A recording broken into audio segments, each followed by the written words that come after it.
Well, I don't have an addictive personality, because I'm either all the way in or all the way out. Hmm. And you got to realize that all these wrestlers, and I don't know the numbers, but if you said football, how many wrestlers have died in the last 25 years? The number could be 10 or 20.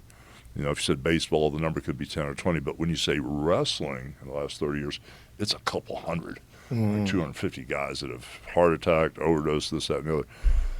And I was the ringleader. Yeah. I was definitely the ringleader, and I ran real hard. But I just kind of knew when we got to the edge, I knew when to pull back. So, You know, what was this partying, or did it start with injuries and then lead to? it's the schedule. It The was the schedule. schedule, first off, and not have any real rules. Because, like, it's like Vince McMahon runs the show, okay? And so when, let's just say, Roman Reigns goes out, who's one of their biggest stars now. I don't know if you guys are familiar with what's going on now, but Roman Reigns is a huge star. And when he goes out to wrestle somebody like Dolph Ziggler, the referee or Vince or whoever's the agent will say Roman Reigns is going to beat you, Joe Rogan, with the sleeper hold or something, or Superman punch. Okay, fine. Well, back in the day, when we first started and Vince took over, I'd go to the Philadelphia Spectrum, and Vince would say, okay, I want you to beat Piper with a leg drop. So, okay, I'd go tell her, hey, Roddy, Vince wants me to go over and beat you with a leg drop. He'd go, no.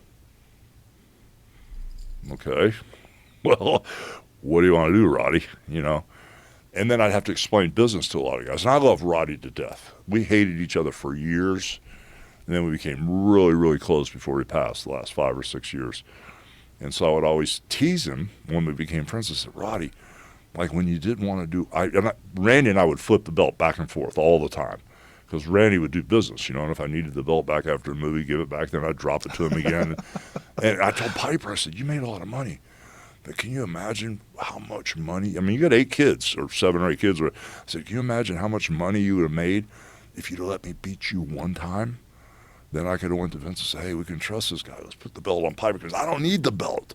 Right. I got the gimmick, bro. I'm Hulk Right. Hogan. My stuff, I was locked and loaded. I needed somebody to take the belt so I could chase him. Right. Because if I can put that belt on you, I see a big dollar sign there, and I'll chase your ass all over the place. Right. I said, Roddy, can you imagine how much money you would have made if you let me just beat you once? And then you come to WCW, and I'm a bad guy. You beat me every night. Big deal. I mean, it's a Right. work, brother, Right. Yeah. It's all about the money and the miles. If there's money to be made, let's make it, brother. So throughout all this stuff running with these guys, I saw them all drop off, one at a time. And it was the schedule, which is very taxing because we were running really hard back in the day. It was you could go to Austin, Texas tonight. Hey, Doc, I hurt my back.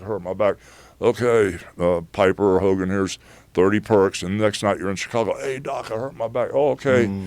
Every single town, there was a doctor, And that's how this whole thing got started. And then, all of a sudden it ends, for whatever reason. You go get a couple DUIs or you get in a fight and hurt somebody really bad, or whatever the case may be. And all of a sudden you're either too old or you get injured or you hurt somebody, you do some stupid legal stuff, and your career ends. And then you go home and you don't fit in at home because you've been gone for 10 or 12 years and your wife's raised the kids, and you walk in, you don't fit in. So Dad's home now, so what are you doing here? Right. And you don't fit in, and then that's when the drinking and then there's that. No, I tell my girl all the time, I say I get this crazy turbulence in me, and it hits me like it's 7 or 8 o'clock at night. I get like if it's another man, I'm real good with turbulence with another man, but just with normal, people, like her, I don't want to start anything with her or pick at her, but that turbulence from every night, going from playing cards with Andre, at 9 o'clock at night till 10 minutes later, somebody kicking you in the head, kicking you and stomping you and beating on you, Yeah. and coming up raw. So do you crazy. think your body was like programmed to get ready to do violence at Yeah, night? I could go from sitting here talking to you like this, and 2 minutes later I walk out there and I'm spinning around. When I slide under the ropes, this bad guy stomping me in the head, and you got to make that adjustment. So all of a sudden at night, I'm sitting around at 8 o'clock at night, I'm going like this. I'm watching American Idol, I'm going, what is wrong with me? I can feel this turbulence ramping up in me. And that's why I got the gym in my house, because sometimes I'll go downstairs and I'll Yeah. crank at night just, boom. You know, because when Yeah. you're used to breaking that sweat every night Yeah. and wrestling a guy your own size and physically getting completely worn out to where you're like, okay, now I can relax. I've had enough, you know. Yeah. You miss that. And a lot of these guys go home after doing this. They don't know how to adjust. And all of a sudden they adjust with over-medicating and drinking, and then they really don't fit in at home. And the next thing you know, there's a tragedy, or they do too many sonos, or too much blow, or too much this. And it's just been a repeat scenario in our business. So for me, you know, talking about all this negativity and the stuff that's going down, my life is really good, brother.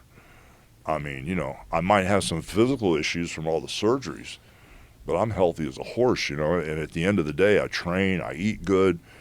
I mean, I really have a great outlook on everything, you know, and I have my... You look good. You look healthy. You really do. It's great to see. Well, I mean, you know, I just turned 70. That's amazing. And a lot of guys that, you know, that are around that I went to high school, and I see them, they look like they're 95. Yeah. You know, and I had some guy come to me the other day, hey, we got the same birthday, we're the same age. I looked, and it was during karaoke at my bar. And he goes, we're the exact same age. I looked at him, bro, he was like 100 miles of bad road. Yeah. And I'm like, what did this guy do to People himself? stop moving. They stop moving. They stop taking care well, of that's what themselves. Willie Nelson told me. He said, Hogan, if you slow down, you go down. Well, You look know? at fucking Mick Jagger. We went to see Mick Jagger we went to see the Stones last year. Yeah. And it was Mick Jagger's Biden's age. And he has 2 trailers that he brings everywhere he goes that are just exercise equipment. Wow. This guy trains every day. He That's trains crazy. every day. And that's how you can still move around like that when you're 80. He's up there dancing and Yeah. shit and singing and putting on this amazing show at 80 fucking years old.